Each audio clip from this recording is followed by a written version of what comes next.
already had someone in my heart. But with the imperial decree, I became empress. The day before entering the palace, my beloved invited me out for wine, saying he wished to see me one last time. I drank the peach blossom wine he personally handed me, and blood gushed from my lower body.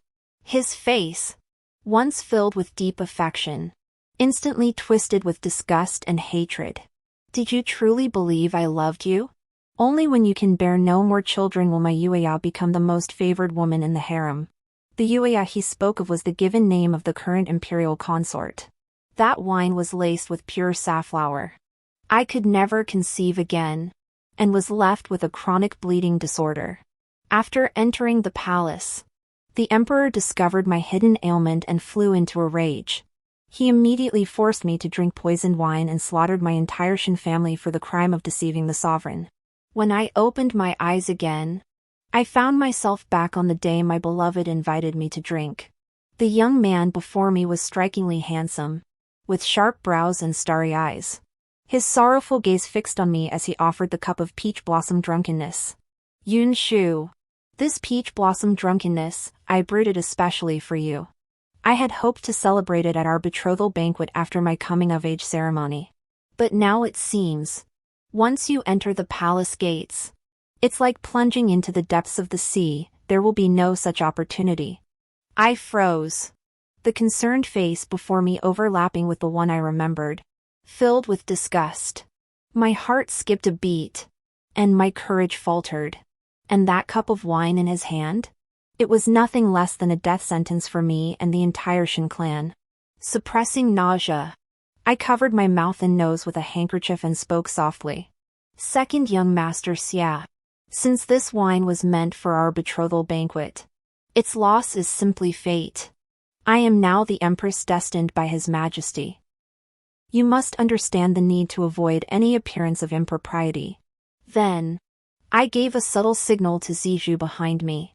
Zizhu understood immediately and hurriedly pulled my hand away. Miss, it's all my fault. I forgot, the chests brought into the palace must be personally inspected by you. You must go check them now. I rose and departed immediately, leaving him behind with a look of utter shock. In my previous life, after being given poisoned wine, I had frantically kowtowed to the emperor, begging for mercy. The reason was simple, my own death held no terror for me. I only wished for the emperor to spare the hundreds of lives of my Shin family.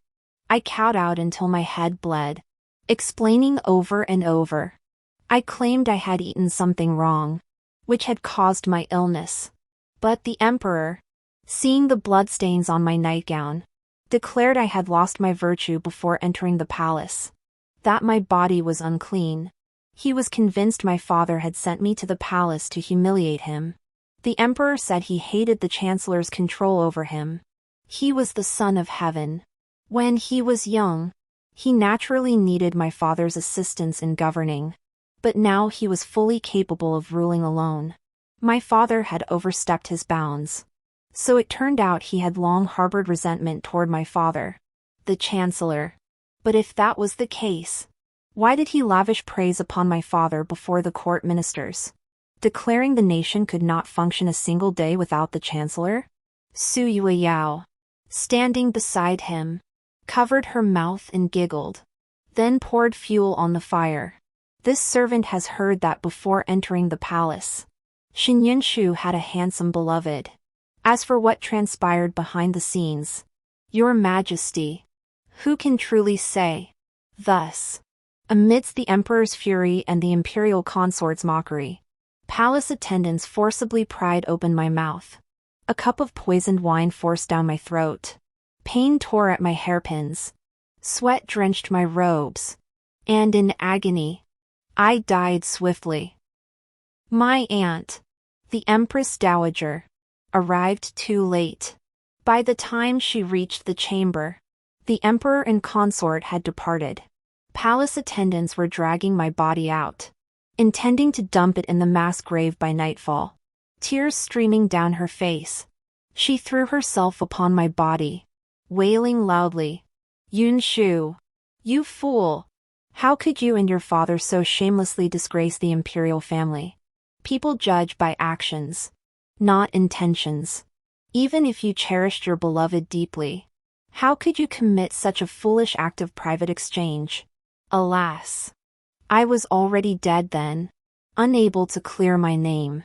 My spirit hovered before her, desperately pleading my case. Aunt Yunshu did not. After drinking Xiaoyanzi's wine that day, I bled profusely. He was long gone. The physician treated me through the night, declaring I could never conceive. Regarding the most troubling issue, the persistent vaginal bleeding, he said he could prescribe medicine to temporarily stem the flow. Yet I had to enter the palace the very next morning. My parents had no choice. To refuse would have been a grave crime of disobeying an imperial decree. They planned to later inform the emperor of my physical impairment and inability to conceive. But a cup of tea from a palace attendant before the night's service caused the bleeding to start again uncontrollably, arousing the emperor's suspicion. No matter how I explained, my aunt could not hear me. My spirit drifted through the palace halls. Days later, His Majesty used this incident to make a grand accusation. He declared the empress had compromised her moral integrity, unfit to serve as the nation's mother. The Shin family, he claimed, had deliberately humiliated the imperial house, an act of treason. A single imperial edict was issued, and not a single soul among the Shin family's hundreds was spared. Blood flowed like a river. Now, seated in the sedan chair returning to the mansion, I clutched a silk handkerchief so tightly it threatened to tear. I understood clearly, having shared in the Shin clan's glory, I must bear its consequences. In my previous life, I never wished to see Xiaoyanji again. Yet seeing him plead with me so humbly, I couldn't bear to break his heart. Xiaoyanji treated me exceptionally well, the perfect husband in my heart. That day, he poured me a full cup of his personally brewed peach blossom wine and fed it to me. Amid his hopeful gaze, I thought drinking this cup would sever our ties. But the moment I swallowed, his expression hardened. The deep love from moments before vanished instantly, replaced by eyes filled with cruelty and ruthlessness. Seeing me clutching my lower abdomen in agony, he laughed and revealed the truth. My kindness toward you stemmed from what I'd long heard, that the late emperor secretly left an imperial edict, designating you as empress once you reached adulthood. I thought that if you fell for me and bore my child, you'd never enter the palace. But then, my Duke Ding's household would surely be implicated. Better to ruin you this way, make the emperor despise you, so my true love may forever bask in supreme honor. You weep like this. Do you truly believe I ever loved you? Whoever becomes empress, I will find a way to destroy her, unless the throne is occupied by my Yueyao. See how deeply I cherish my Yueyao? For her happiness, I would clear every obstacle from her path. Yet I was already too broken to speak. He left me with a pale blue silhouette, departing with effortless grace. He left. Yet he left me trapped in a dead end, casually ruining my entire life. A gentle breeze stirred, carrying the sweet fragrance of osmanthus blossoms through the sedan curtain, refreshing the soul. My eyes held a coldness as deep as the abyss. Xia Yanji, for your true love Sui Yao, you have not only harmed me, but destroyed my entire Shin family. Between us lies a blood feud deep as a sea, separated by hundreds of corpses. In this lifetime, you still wish to remain untouched. To let your white moonlight alone bask in imperial favor, reveling in honor and splendor? Alas, you shall be disappointed. The next day, I ascended the splendid imperial carriage of the empress, entering the palace gates in a grand procession. Under the gaze of the entire palace, I wore the most splendid imperial yellow robes. Stepping forward toward the emperor, from his hands, I received the imperial seal of the empress, the symbol of power. As the legitimate daughter of the chancellor, my every movement was poised and graceful, without a single flaw. Out of the corner of my eye, I saw consort Suyao below the dais staring at me intently. Her beautiful, slightly upturned phoenix eyes betrayed no attempt to conceal her hostility toward me. Suyao was indeed a vision of beauty. Her alluring eyes as deep as water, truly captivating enough to topple a kingdom. Unlike the consort's ostentatious, flamboyant beauty, I possessed an ethereal, jade-like complexion, my skin as smooth as congealed fat, like a lotus blossom emerging from the water. Having just come of age, I possessed bright eyes and pearly teeth, radiating the beauty of my prime. I offered a faint smile, my vermilion lips curving gently upward. I knew my own beauty. No wonder consort Suyao felt threatened. And Xia Yanxi was merely a blade she had long sharpened and placed at her disposal. In my previous life, the emperor harbored apprehension toward my father's position as chancellor. Thus, his humiliation of me was a pretext. The true intent was to eradicate the entire Shen clan. During the late emperor's reign, grateful for my father's service, he specially conferred upon him the title of chancellor. Half of the Song dynasty's era of peace and prosperity was the result of my father's tireless scheming.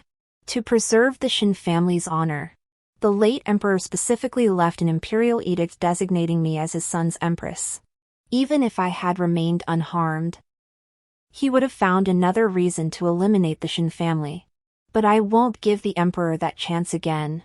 Last night, my father and I talked late into the night by candlelight. He has decided to resign his post and return to our hometown. Compared to life itself, wealth and honor are not the most crucial things. I sit in the brilliantly lit Phoenix Nest Palace, awaiting the emperor's arrival. However, I cannot be certain how long he will remain. In my previous life, before entering the palace, my tutor had told me that the imperial consort was the most favored concubine in the palace. The emperor, constrained by the late emperor's decree, could only appoint me as empress. Yet throughout the palace, it was whispered that the emperor's true wife was none other than consort Suyao. She was his childhood sweetheart. Her aunt was the former consort Rong, now the dowager consort Rong. After losing her child, consort Rong had become deeply melancholic. To bring a smile to her face, the late emperor had specially ordered her niece, Suyao, to enter the palace as her companion. Suyao's background is rather complicated. Her mother was once betrothed by the late emperor to the Khan of the northern frontier as a peace offering, which led to Suyao's birth. Suyao carries the bloodline of the northern frontier Khan. Later, the Khan of the northern frontier died in an accident after falling from his horse. With the late consort Rong interceding on their behalf, the late emperor brought her and her daughter back to the palace. The emperor's birth mother was a disgraced consort who later died in the cold palace. As a child, the emperor was neglected and mistreated by palace servants, sometimes even given spoiled food. Suyao, raised in the desert, possessed a fiery, straightforward temperament. While in the palace, she once witnessed several maids bullying the young prince and immediately intervened to rescue him. With Suyuao's protection, his life in the palace improved significantly. Over time, she grew fond of the stubborn young man, and the emperor, in turn, fell deeply for this radiant woman. She was the light that pierced the darkness of his troubled heart. Alas, even the most perfect beginning offers no guarantee of a happy ending. I sighed softly, straightening my slightly stooped back. The weight of the jeweled ornaments and phoenix crown pressed painfully into my shoulders. Yet I maintained the most dignified posture possible. Zizhu immediately stepped forward, asking if I was waiting for the emperor to arrive. I let out a soft laugh, unconcerned. Wait? Of course I would wait. This was the grand wedding of the emperor and empress. I refused to believe he would snub the empress's face by even missing the wedding night. He would come. Sure enough. Moments later, a flash of imperial yellow lifted my veil. In the flickering lamplight, I offered a shy smile. my delicate brows arching to enhance my ethereal beauty. Freed from my father's constraints, he now showed me more favor. After drinking the union wine, he sat upon the bed piled high with wedding quilts, and we gazed at each other in silence. But the next second, before I could speak to ease the awkwardness, Suyuyao's senior palace maid hurriedly arrived with news. The imperial consort had drunk too much and accidentally sprained her ankle, pleading for the emperor's inspection. Upon hearing this, the emperor dashed out the palace gates like the wind, leaving me only his retreating back as I sat alone on the bed. Siju immediately protested on my behalf, but I couldn't care less. Suyuyao and the emperor shared decades of affection. Her place in his heart was naturally extraordinary. Overturning her would take more than a day or two. So why dwell on this momentary setback? Thinking of the Shin family now safe, my heart felt at ease. I then had Siju extinguish the lamps and candles, and slept soundly through the night. The next day, all the consorts came to Fengqi Palace to pay their respects. They were all daughters of officials thrust into the harem by the Empress Dowager. Though sadly, they scarcely saw the emperor even once a year. I acknowledged each of them in turn, then had the maids bestow generous gifts upon them. Only the seat for consort Suyurao remained empty. Consort Xiao, seated beside me, voiced her indignation. Her arrogance is one thing, she said, but arriving so late before Her Majesty the Empress today shows utter disregard for the imperial consort. I smiled faintly and told her not to worry, justice would prevail in the hearts of the people. After several rounds of tea with them, consort Suyuyao still hadn't appeared to pay her respects. As the other consorts began whispering among themselves, I dismissed them outright, ordering them to kneel in farewell and return to their quarters to rest. This, of course, was entirely intentional. The more consort Suyuyao flaunted her arrogance and tyranny, the more I would maintain my dignified composure and grasp of propriety. She could recklessly seek the emperor's favor.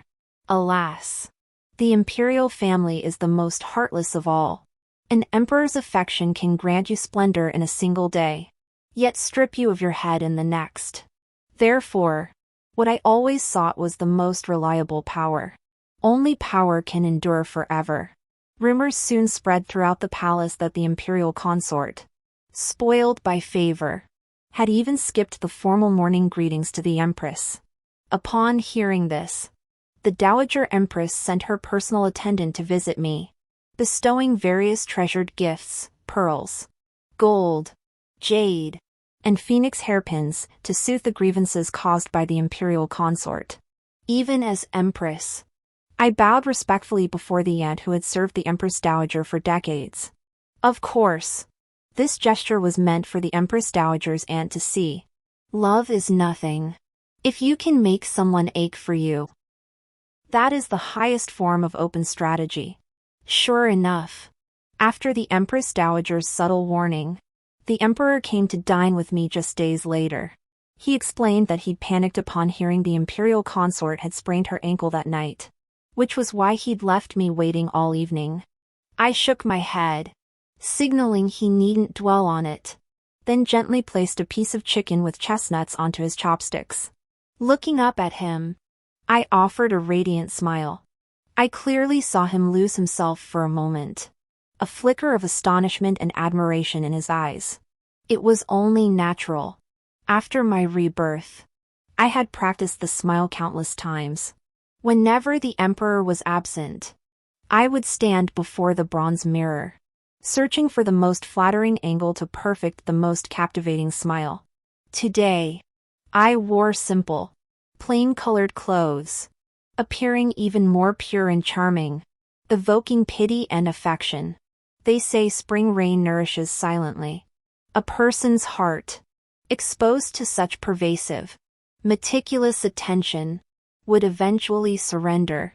I, of course, was in no hurry. After all, someone else would be far more impatient than I. Sure enough, before the evening meal was finished, the imperial consort suddenly suffered another bout of palpitations. Her chief lady-in-waiting knelt on the floor, sobbing and sniffling as she begged the emperor to come see the consort. Yet her eyes held not a shred of remorse. Both she and the consort knew full well that the emperor would inevitably abandon me to rush to his beloved consort. The emperor glanced at me, a flicker of guilt crossing his eyes as he tightened his grip on my hand. I took a handkerchief and gently dabbed his lips, speaking softly. The imperial consort is unwell, Your Majesty. You should go see her. Unexpectedly composed, I made him look slightly embarrassed. His gaze toward me held an extra hint of approval. He patted my shoulder and followed the senior palace maid out. Before he left, I draped his cloak over his shoulders, saying the wind was strong outside and I feared he might catch a chill. Leaning close to him as I did so, my delicate hand accidentally brushed against his solid chest, and my ears instantly flushed crimson. I quickly lowered my head, pretending not to dare look at him, but I knew he was watching me. I could feel his gaze growing increasingly intense. Then I urged him to hurry off, not to keep the imperial consort waiting. As he left, he suddenly turned back and gave me a meaningful look. See? The fish has taken the bait.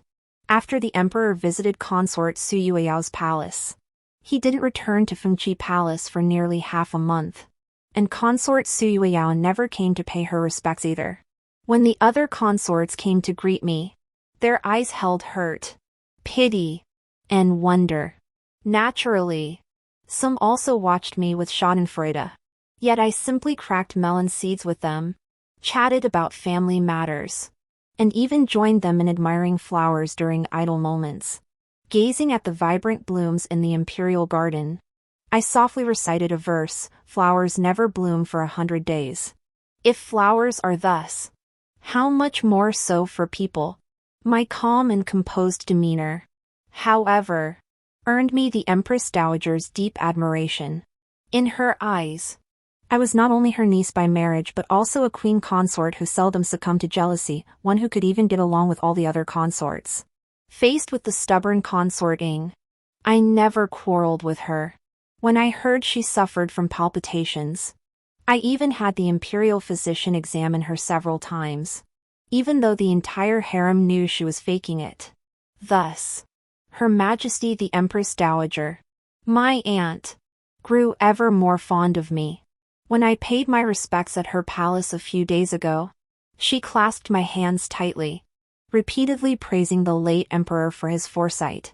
Tonight, as the emperor's carriage passed by Fengqi Palace, he saw countless sparkling fireflies. In the pitch-black night, they flickered and shimmered, as brilliant as stars. Hearing the sound of a zither from within, the emperor gently pushed open the palace doors. What met his eyes was Zizhu accompanying me on the zither, while I, clad in sheer gauze, danced amidst the fireflies. Wearing moon-white, flowing gauze, my hair styled like the divine maiden Luotian in paintings, I held a blue lotus in my hand and danced gracefully under the moonlight, resembling the celestial Chang'e. The emperor was utterly transfixed. His eyes never left me. Though I'd noticed his presence long ago, I pretended not to see, utterly absorbed in my dance. Dancing beneath the willow-shaded pavilion, moonlight low, singing until the peach blossom fan's breeze fades away. When the dance ended, he clapped his hands, showering me with praise. But I, like a startled bird, instantly reverted to my earlier fragile, pitiful self, bowing frantically in alarm. My hairpin slipped, releasing a cascade of jet-black tresses that fell over my shoulders and neck, accentuating my delicate, ethereal beauty. He strode swiftly to my side and swept me up in his arms. Inhaling the lily fragrance from my skin, his gaze grew fiercer. He then closed the palace doors, and the attendants, knowing when to leave, withdrew. Empress, I owe you a wedding night. Like rain-kissed begonia blossoms, delicate petals tremble with unspoken desire. The emperor seemed restrained, yet he claimed me with wild abandon. I clung tightly to him, silent. Afterwards, he held me close, twirling a lock of my shoulder-length hair around his finger. I lifted my head, my eyes wet and doe-like as I gazed at him, innocent as a child. For just a moment, I saw a flicker of tenderness in his eyes. The next second, he sprang up from the bed. Understanding, I swiftly dressed him in his bright yellow robe and smoothed his slightly disheveled sideburns. Seeing my calm expression, his departing figure paused. Empress. I promised the noble consort I would visit her palace. Before he could finish, I feigned coyness, swiftly planting a kiss on his cheek before breaking into a gentle smile.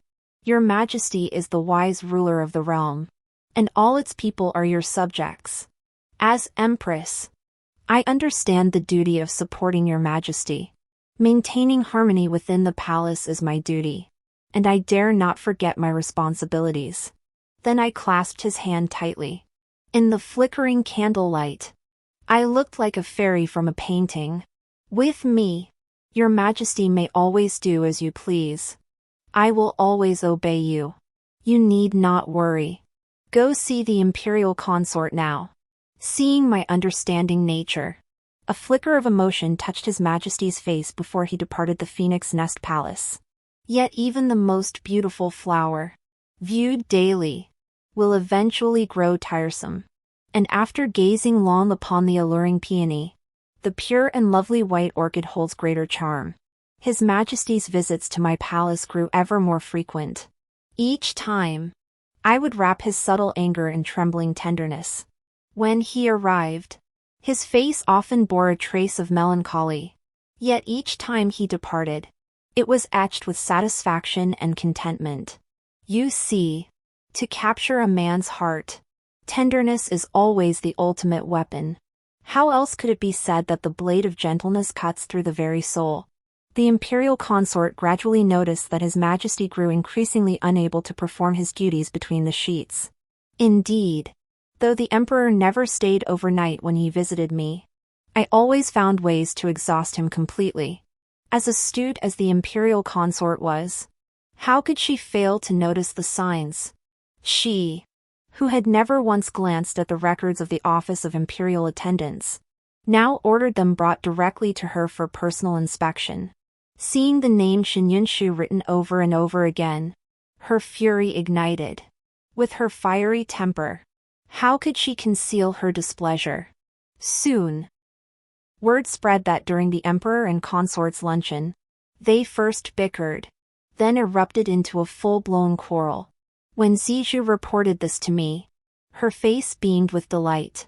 She said the palace maids were whispering that this was the first time the emperor had ever argued with the consort, and the first time he'd failed to appease her. Storming out of her Weiyang palace in a huff, watching Zijou's beaming face, I offered only a faint smile before instructing her to light the Suhexiang incense. This was the emperor's favorite fragrance. Whenever it burned, I would place several slices of pear upon it. Soon, the scent of pears filled the chamber, its crisp, faintly sweet aroma permeating the entire Fengqi palace. If all went as expected, His Majesty would arrive shortly.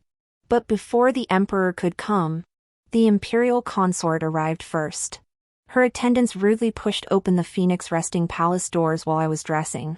Long strands of hair cascaded to the floor. The small lattice window stood half open, a gentle breeze carrying wisps of hair that danced lightly in the air.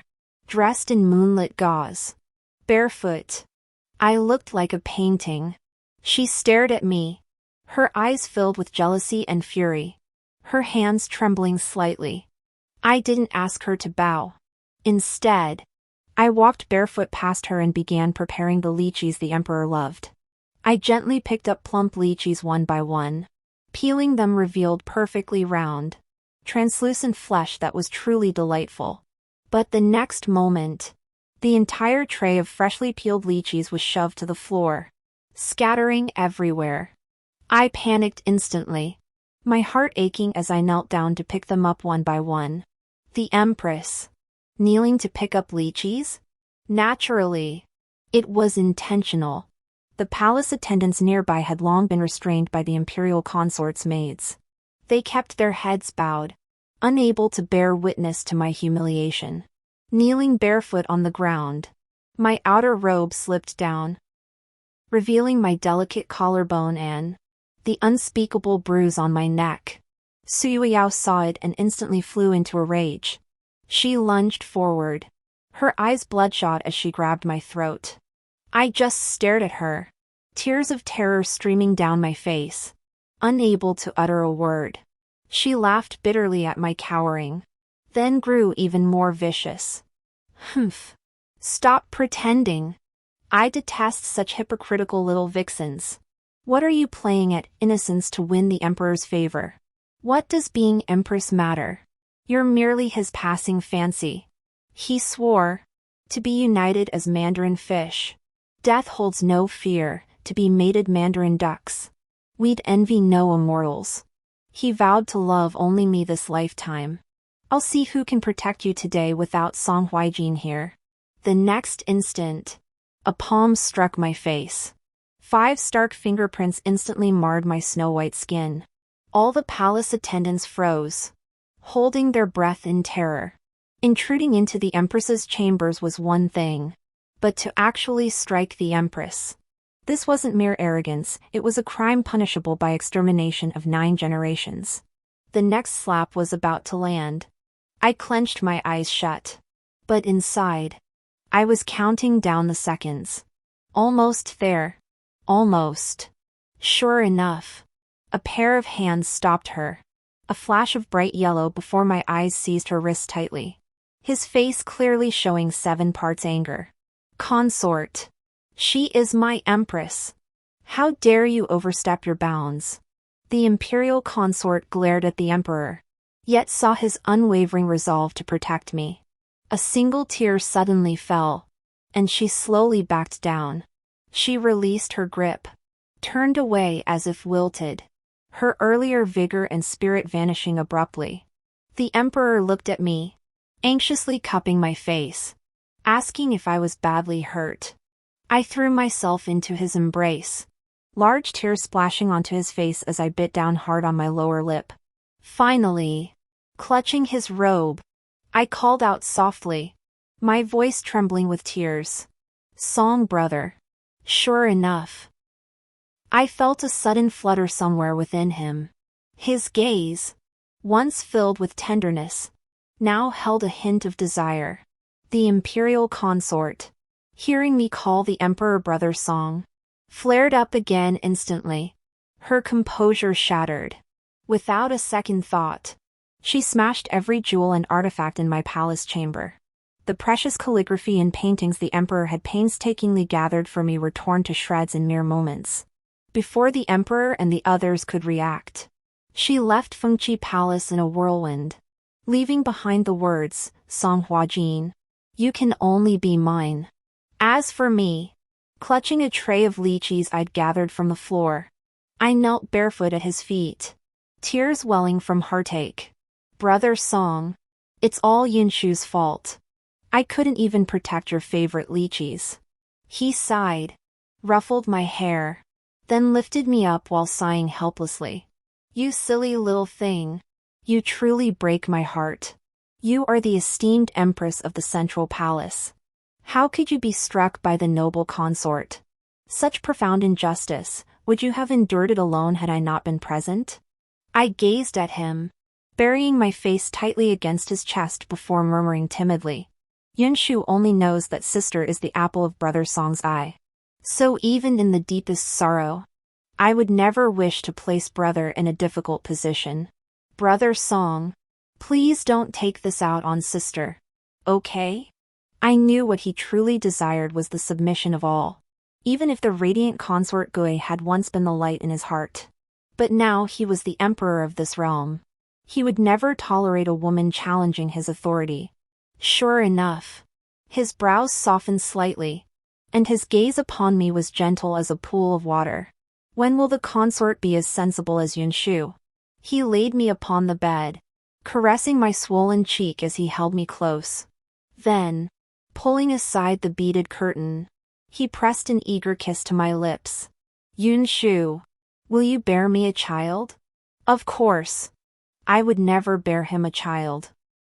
On the very night I entered the palace, I took contraceptive medicine. I wouldn't conceive for 3 years. But those who wished to bear children were plentiful within the palace walls. This was his first night spent in my chambers. And from that day forward, he stayed in my palace with even greater abandon. Each month, during my days of discomfort, I would arrange for the emperor to visit other consorts. The imperial consort was confined to her quarters for a month. Yet her flute playing was exquisite. How could such talent be wasted? Days later, as the emperor passed by, she played but one melody, Longing for You, and effortlessly captured his heart. The emperor pushed open the gates of Weiyang Palace that day and never emerged again, remaining with the noble consort for 7 consecutive nights. Zizhu informed me of this while I was practicing calligraphy. On sheets of xian paper, large and small, only one character remained. Quiet. Beside them lay various history books, each half-read. In the emperor's absence, I found great joy in brewing tea and practicing calligraphy, reveling in the unrestrained freedom of solitude. I also frequently visited my aunt, the Empress Dowager, in her palace. But this did not mean I was oblivious to the world outside my chambers. The secret letter from beyond the palace walls arrived just as I finished reading that passage in the Book of Documents. The human heart is perilous. The heart of truth is subtle. Only through diligence and single-mindedness can one uphold the middle way.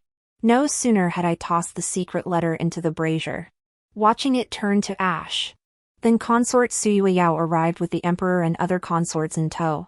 The moment the consort laid eyes on me, her shrill voice echoed throughout the bedchamber. How dare you, Empress Xinyun Shu, seducing the son of the Duke of Dingwa, plotting illicit affairs, and corrupting the harem. Watching her lose her mind like this, I couldn't help but frown.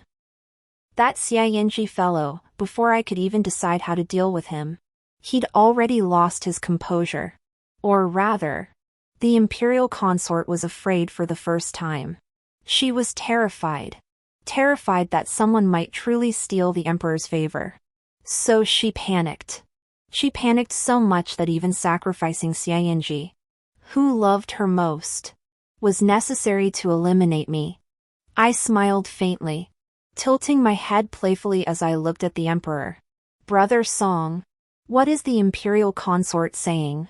How could Yunshu not understand?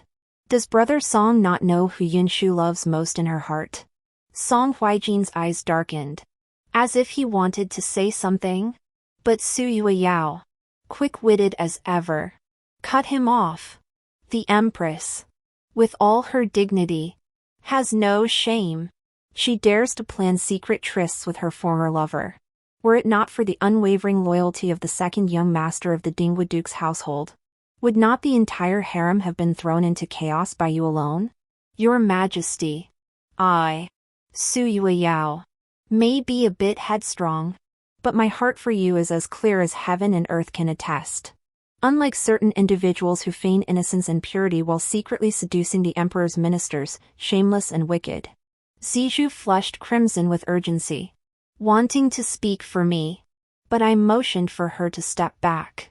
I set down the book I just finished reading and approached the emperor with quiet steps, bowing respectfully. Then, turning to the imperial consort, I asked directly, Consort, I have always respected you, addressing you as sister because you entered the palace long before me and have served the emperor for so many years. But sister, with your constant accusations of seduction and illicit affairs, anyone unaware might mistake this place not for the imperial harem, but for some brothel or tavern.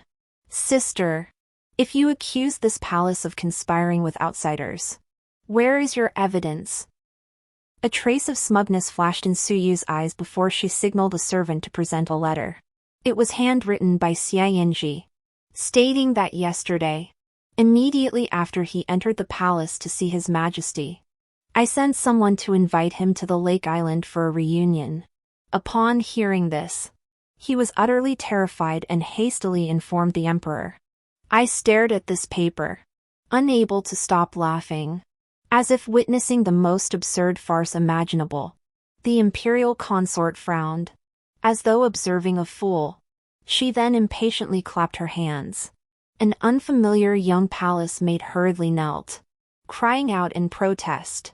Your Majesty, imperial consort, this servant knows nothing. Seeing Her Majesty the Empress troubled and anxious that day, I merely followed orders to seek out Xianji. Her Majesty the Empress even instructed this servant to deliver his personal handkerchief to him. Emperor Song Huijin's face darkened with anger upon hearing this, his gaze toward me growing more probing. I looked at the palace maid, then turned directly to the emperor, remaining kneeling. Your Majesty, this palace maid has only recently arrived at Fengqi Palace. I have scarcely seen her. According to Zizhu, she previously served Your Majesty's noble consort Ling, who is the imperial consort's own cousin. As this concerns my reputation, I must investigate thoroughly. I implore Your Majesty to search the young palace maid's quarters. You will surely uncover clues to prove my innocence. Kneeling there, my hair slightly disheveled, tears fell silently, my eyes like pools of autumn water. My entire being resembled a small flower battered by waves, desperately needing something to cling to. Seeing me like this, a flicker of tenderness instantly appeared in the emperor's eyes. I knew he adored this feeling of being relied upon. It was deeply satisfying to him, accustomed as he was to towering above all. Yes, he was an emperor, but first and foremost, he was a man. A man who craved a woman's adoration. Just then, the Empress Dowager hurried over. Seeing me kneeling, she pulled me up immediately. She turned to the emperor, her words brimming with reproach. She accused me of spending every day in her palace practicing calligraphy and reading books. Practically living there, how could I possibly have time for secret meetings with men? Soon after, several palace attendants searched the young maid's quarters and found a few letters and several hundred taels of silver. The letters detailed how she was to frame me, steal my handkerchief and pass it to Xianji. Etched into the bottom of the silver ingots was a tiny engraved character, Su. This was official silver from the Su household. Upon seeing this, the young palace maid stared at me in utter disbelief. She immediately knelt on the ground, clutching the Empress consort Su Yueyao's robes, begging for her life. A flicker of panic finally appeared in the Empress consort's eyes. The next moment, she fixed her gaze firmly on me, her expression complex as she spoke slowly. Your Majesty, this matter demands caution. Why not summon Xianji and have him converse with Her Majesty the Empress? Thus, any illicit affair between them would be revealed at a glance. The emperor consented. Xianji soon arrived at Fengqi Palace. His gaze upon me held only a thin, cold detachment, even hinting at a flicker of murderous intent. I sat calmly in my seat, sipping my tea slowly. He knelt before me, unable to rise, declaring that though we had been childhood sweethearts, he had abandoned all feelings for me upon learning of my entry into the palace. Yet I, he claimed, had persistently and subtly continued to seduce him. Even now, with his own arrival at court, I had sought to rekindle our former bond. Aware of his guilt, he vowed to defend the emperor's honor with his very life, even if it cost him his own. Watching this masterful performance, a barely perceptible smile touched my lips. I'd planned to deal with Xianji after the consort descended the stage, but since he was so eager to meet his end, I'd grant his wish. I glanced at him, my eyes brimming with contempt. For the sake of his beloved woman, I was to become a living sacrificial offering? That wasn't fair. Not fair at all. So, feigning panic, I blurted out. Is it the Xie family's tradition to make baseless accusations? Does my father's resignation mean the Shen family can be trampled upon? I was never childhood sweethearts with young Master Xia, what innocent love could there be? But I know the one truly cherished in his heart isn't me, but someone else. Upon finishing, both the imperial consort and Xia Yinji's expressions shifted noticeably. I'd long known the deepest secrets of Xia Yinji's heart. Naturally, this knowledge came from the previous life, when Xia Yinji personally confessed it to me while drugging me with red flowers. Seeing their slight panic, a wave of satisfaction washed over me. It was time to fan the flames higher. Seeing Xia Yinji today, I recall the rumors circulating. I hear the only true love in Xia Yinji's heart is none other than Her Imperial Highness the noble consort. You're lying. The noble consort and Xia Yinji spoke in unison, their voices identical. Xia Yinji stormed before me, his eyes seething with suppressed fury, as if he wished to devour me alive. But my next, seemingly casual remark sealed his fate. If your majesty doubts it, simply remove Xia Yinji's tunic, the proof lies there. This servant has heard that Xia Yinji bears the name of his most beloved etched upon his chest. Hearing this, Xia Yinji lifted his head in disbelief, his eyes brimming with terror. The next moment, the emperor strode before him, his gaze fixed and unyielding. His expression darkened to a terrifying shade as he nodded to the palace attendants. They restrained Xia Yinji, who struggled desperately, and stripped off his upper garment. At this moment, Consort Suyueyao remained unaware of the impending storm, her expression tinged with nervousness and confusion. But when Xia Yinji's chest was exposed before the emperor froze. The tea in the consort's mouth sprayed out in a torrent. His gaze immediately turned to Xia Yinji, filled with naked, unadulterated murderous intent. For tattooed across his chest were 4 characters. My wife, Ruyue. Ruyue was Su Yueyao's childhood name. The emperor's face darkened. I quickly knelt, and the palace attendants followed suit.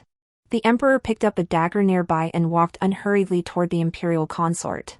The imperial consort, now panicked, knelt directly at the emperor's feet. She cried out that it was all Xia Yinji's audacious audacity. How dare he covet her? His crime was unforgivable.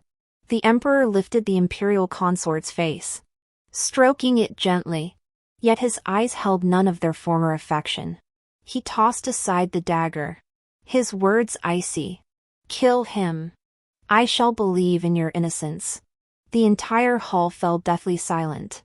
Only the labored breaths of the crowd, straining to conceal their fear, could be heard. Suyueyao trembled as she picked up the dagger and slowly approached Xia Yinji. Xia Yinji gazed at Suyueyao before him, a faint smile touching his lips. Closing his eyes, he spoke softly. Do it. Suyueyao hesitated for a moment, then swung her sleeve high. The dagger plunged deep into Xia Yinji's body. Xia Yinji collapsed with a thud. Suyueyao froze in terror, collapsing to the floor. The next instant, palace attendants carried Xia Yinji's body away. The bloodstains on the floor were swiftly cleaned away, so thoroughly that it seemed as if nothing had ever happened. Yes. After my death in my previous life, my spirit had witnessed Xia Yinji and Suyueyao celebrating with wine. To express his love for Suyueyao, he tore open his chest, revealing the small characters tattooed there. Suyueyao turned ashen with fear and begged him to remove it immediately. I had long planned to use this tattoo as a trap, luring you right into the snare. Xia Yinji. Oh Xia Yinji. The one you cherished most would one day be your undoing. I gave a soft cough. Behind me, Zizhu slipped away unnoticed. The emperor approached, gently lifting me up, his face filled with regret. Yun Shu, I have wronged you. I threw myself into his embrace, tears spilling down my face.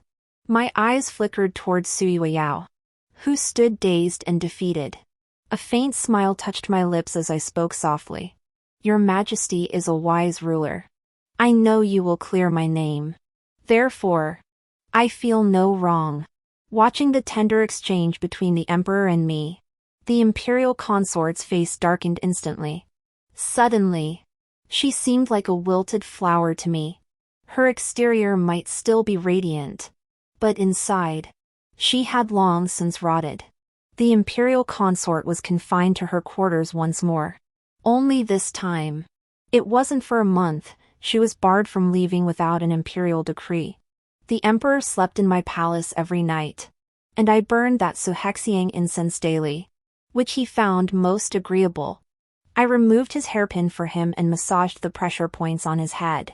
Each time, he would take my hand, his face radiant with contentment. It's most comfortable here with the Empress. Every time I stay here, even without exchanging a word, I feel at peace. You bring me joy. Humph. You dog of a man. You've said that to Su Yueyao too, haven't you? 100 times? 1,000 times? Too bad you can't fool me. But in my palace, you are indeed happy. In the days to come, I fear I shall make you even happier. Yet just 2 months later, after court had adjourned, the emperor once again hurried to the consort's quarters. Su Yueyao was with child. The news reached me as I was copying Buddhist scriptures for the Empress Dowager. She often remarked how much I resembled her. Especially in temperament, we were practically identical. Upon hearing of Su Yueyao's pregnancy, the Empress Dowager asked my opinion. I remained silent, instead writing a few lines on paper. The ancient masters of warfare first made themselves invincible, then waited for the enemy's vulnerability. Upon reading it, she nodded approvingly, remarking that though I was barely a teenager, I possessed the maturity of an old woman like herself. She recalled how after her elder sister married my father, he endured immense hardship for the sake of state affairs and the people. She had believed her foster son, now the emperor, would be a good ruler. Yet she once dreamt the emperor slaughtered her sister and the entire Shin clan. He grew suspicious of her too, eventually poisoning her wine. She died one winter day. The Empress Dowager clasped my hand tightly, her eyes brimming with pity. The next moment, she shook her head, murmuring that this wasn't enough, then added several bold characters.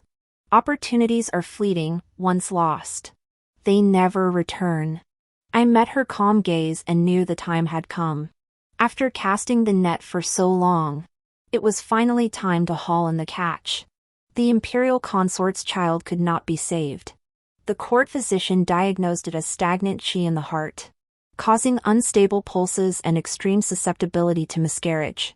When the emperor, the Empress Dowager, and I rushed to the scene, medicinal soup was spilled across the floor. Su Yueyao, clad only in her undergarments, her hair disheveled, clung to the emperor's embrace, weeping with heart-wrenching grief. Indeed, she had accompanied the emperor into the palace for several years, bringing him the most joy, yet remained childless, her deepest sorrow. This pregnancy, so hard won, was guarded with utmost care. Her daily meals, clothing, and movements were scrutinized layer upon layer, leaving no room for error. But how could this child be lost? Her face twisted with grief. Her eyes suddenly darted toward me. Then, her expression contorted into fury as she lunged at me. It's all your fault. Xin Yunshu. You must have done something. Otherwise, my child would still be safe. It's all you. All you. The emperor, seeing this, quickly grabbed her and pulled her into his arms. His face filled with sorrow as he comforted her. Word by word. Yueyao, don't cry. We will have another child. I promise you. I will give you another child. Okay? Hearing this, I immediately raised my handkerchief to cover my mouth. Another second, and I feared I would burst out laughing. Men are truly laughable. They lie without batting an eye, spinning sweet nothings to charm you. Su Yao. Don't be foolish. You will never have a child. The emperor comforted Su Yao for a long time. Only when she cried herself to exhaustion did she slowly drift off to sleep. I approached and touched the emperor's hand, signaling him to stay with the imperial consort. Then I escorted the empress dowager downstairs. Several nights later, the emperor returned from Su Yao's quarters, clearly upset. I heard he nearly shattered the jade pendant he'd bestowed upon her as a token of affection. The emperor came to my chambers, but I pretended to be asleep. He ended up spending the night in the hall of mental cultivation. After His Majesty departed, I slipped on a cloak and slipped out under cover of night to Su Yao's Weiyang Palace. True to its name, it was resplendent with gold and splendor. Especially after her miscarriage, the emperor, grieving for her, had bestowed upon her all manner of rare and precious treasures. She lay on her bed, visibly thinner, her former haughty arrogance completely gone. Spotting me, she struggled to sit up and summoned her attendants. I sat down quietly on a chair and mentioned that the Empress Dowager had been practicing Buddhism lately, so the temple needed dusting. Her attendants were all sent away and wouldn't return for a while. She snorted coldly, then put on that haughty expression, as if I were her servant. I chuckled softly and got straight to the point. Xia Yinji is dead. Does it grieve you? She froze, clearly surprised I'd mentioned him. But the next moment, she shot me a withering glance, her voice feigning strength. A mere scion of a minor noble house dared covet the emperor's favored concubine. His death was no loss. He alone nurtured those forbidden desires. From start to finish, he was merely my puppet. Whatever I commanded, he obeyed. Such a fine blade, wouldn't it be a shame not to wield it? My fingers traced the jewels adorning her hair, pausing at a phoenix hairpin I favored.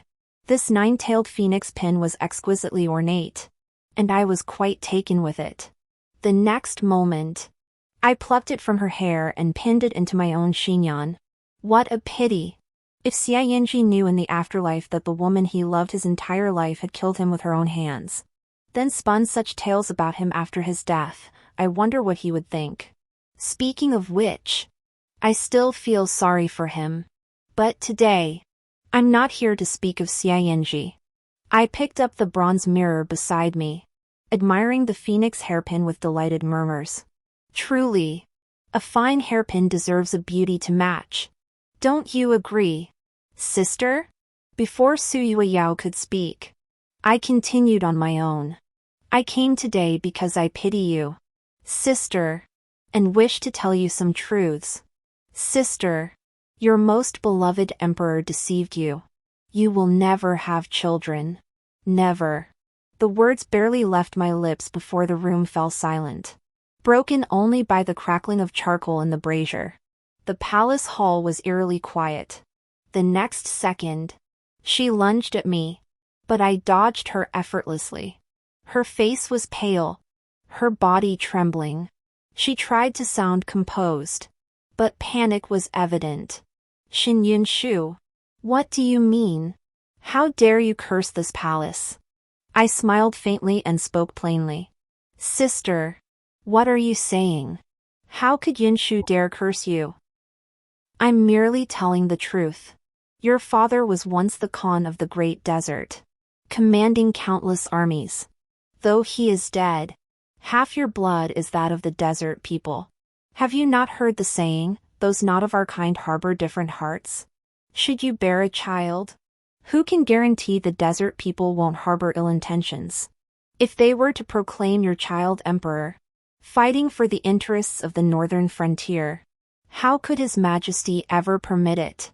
Besides, the northern border has only enjoyed peace for a few short years. How could the emperor risk such a gamble?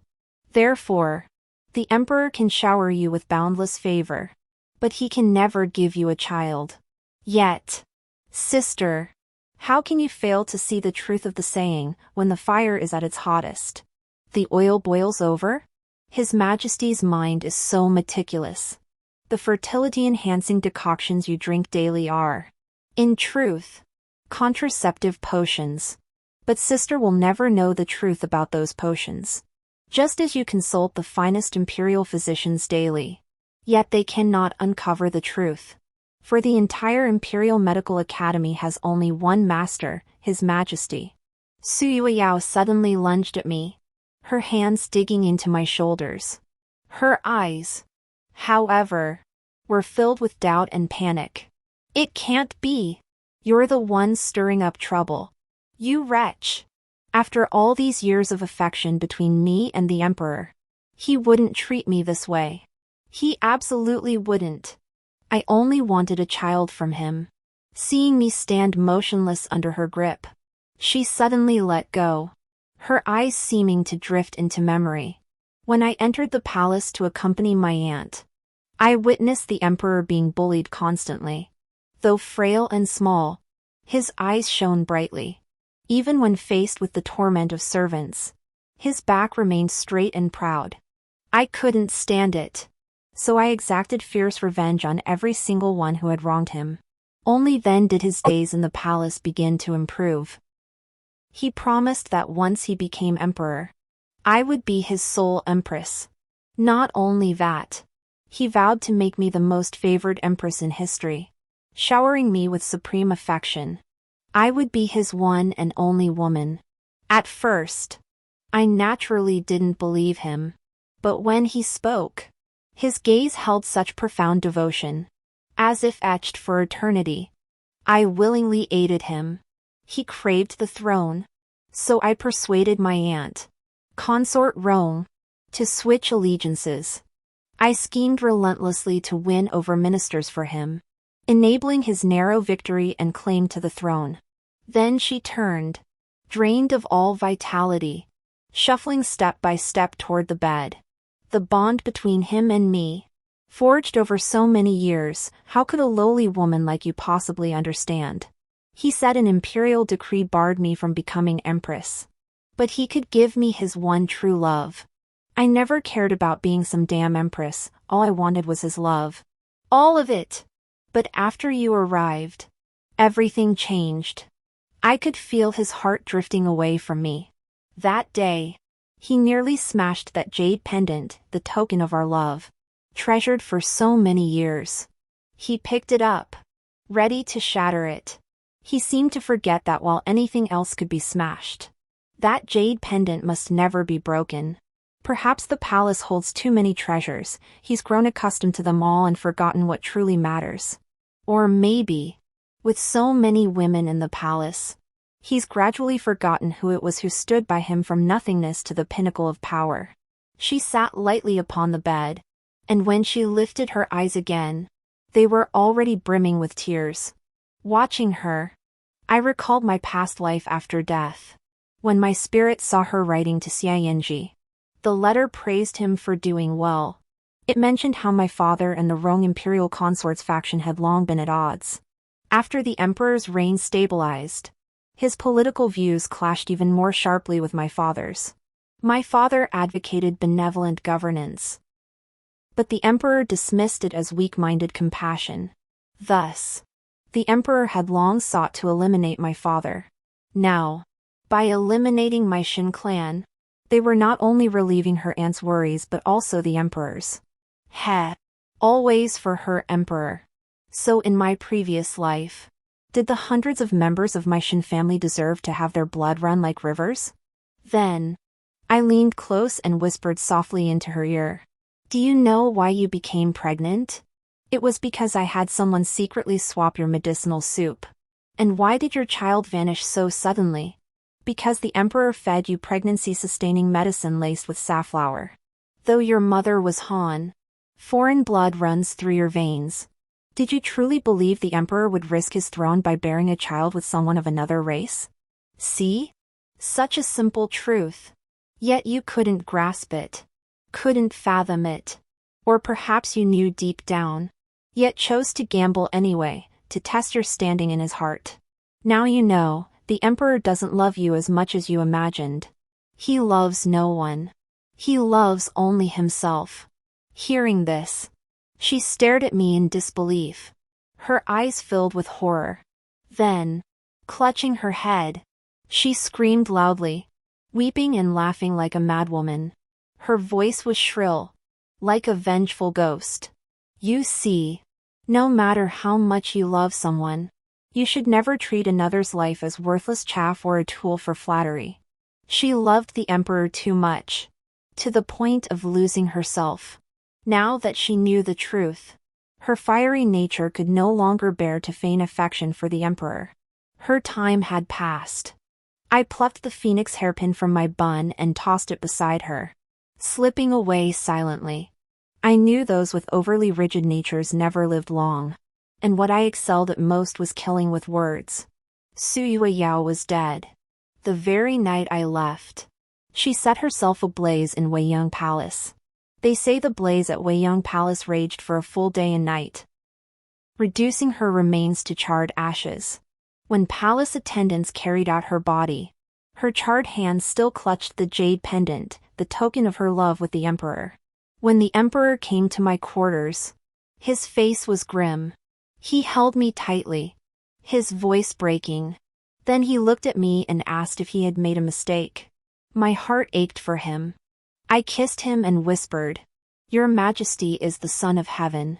The Son of Heaven can never be wrong. Your Majesty, you are weary. Let me tend to your rest." He breathed in the room's pear blossom fragrance, sighed, yet obediently lay down upon my bed. After my repeated teasing, he flipped me over and pinned me beneath him. A wave of desire instantly engulfed us. The earlier sorrow had long dissolved into trembling, deep kisses. Beneath the trembling bed curtains, I laughed with such unrestrained joy for the first time. Yet as I laughed, tears unexpectedly streamed down my face. The man she had loved her entire life, others could so easily steal his heart with mere petty tricks. For the first time, I felt such pity for Suyue Yao. Suyue Yao. Oh Suyue Yao. Look, this is the man you loved your entire life. If memory serves, your bones should still be warm. After Suyue Yao's death, the number of pregnant consorts in the palace suddenly increased. Deprived of Suyue Yao and with a fresh batch of new beauties entering the palace, the emperor grew far more reckless. 2 months later, he summoned 3 consorts simultaneously to the Hall of Mental Cultivation. Upon hearing this, the Empress Dowager reprimanded him the very next day, declaring his behavior reckless and a violation of ancestral rules. Naturally, as his nominal mother, she had to make a show of discipline. Yet she never truly punished him. I, however, had long since feigned illness, claiming to have caught a chill, and kept myself hidden away. The emperor professed remorse. Yet behind closed doors, his antics continued unabated. He merely shifted his focus, secretly visiting the concubines' quarters. As for me, protecting the concubines was my duty. These new arrivals were nominally daughters of ministers. In truth, they were lowly concubines I had painstakingly acquired under false names from Yangzhou Prefecture. Each outshone the flowers in beauty, vivid, ethereal, pure, and alluring. As the overseer of the imperial selection, I had meticulously arranged everything, ensuring they entered the palace as daughters of low-ranking ministers. In the emperor's eyes, their maternal families held such insignificant status that he felt no need to fear them. Given this, he could simply indulge in the pleasures of the moment with these beauties.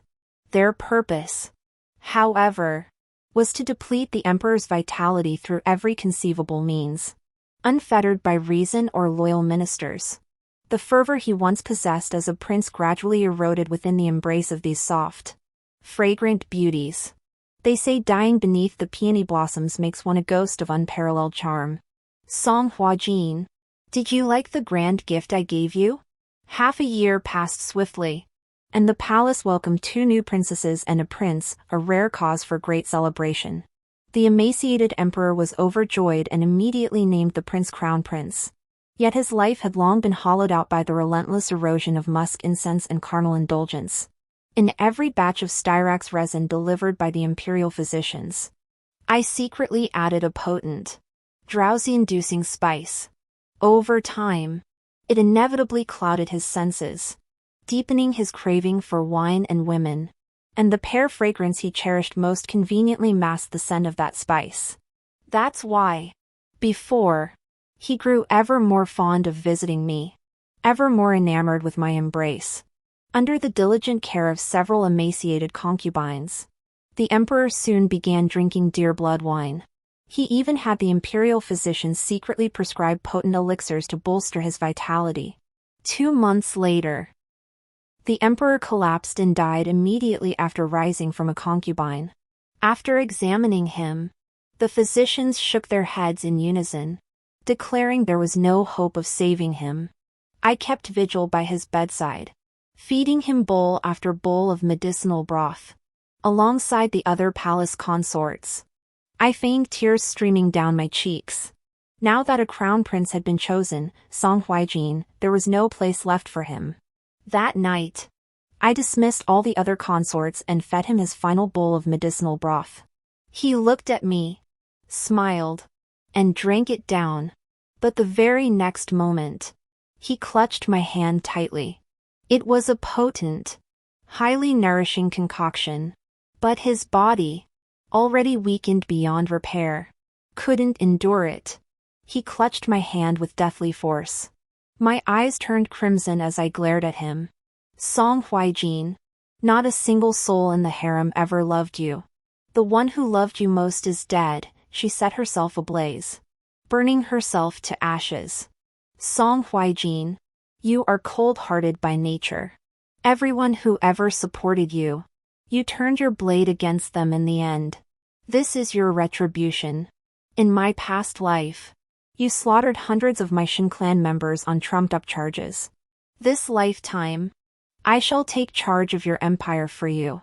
His bulging eyes glared at me, bloodshot and red, yet he could utter no more words. His hand, clenched around mine, slowly dropped, never to rise again. Yes, I despise Yanji. I hate Suyue Yao. But I hate Song Huijin even more. In my past life, my very soul witnessed my parents and elder brothers' heads severed. Their only crime? They were too loyal. Yet in Song Huijin's eyes, this heartfelt devotion to the nation was treason, was rebellion. Song Huijin, you truly do not deserve to be emperor.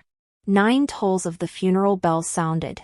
By the next day, the imperial city had changed its sky. The young prince was too young, the empress dowager would rule in his stead. Both reason and sentiment left the ministers with no grounds to argue. Those who stubbornly refused were beheaded. With their heads gone, the rest fell silent. Thus, I became the youngest empress dowager in history, with ministers to assist in state affairs. I felt at ease. After court, as I handed the infant emperor to his wet nurse, a familiar eunuch limped forward to present tea. My face lit up instantly. Wasn't this Xia Yanji, an old acquaintance? He knelt trembling on the ground, unable to utter a word. Ah, right, his tongue had long been cut out. How could he speak? I froze, the concerned face before me overlapping with the one I remembered, filled with disgust. My heart skipped a beat, and I felt a chill run down my spine. Xia Yanji. That day, this Empress Dowager arranged for someone to save your life early on. It wasn't for nothing. Your looks were fine.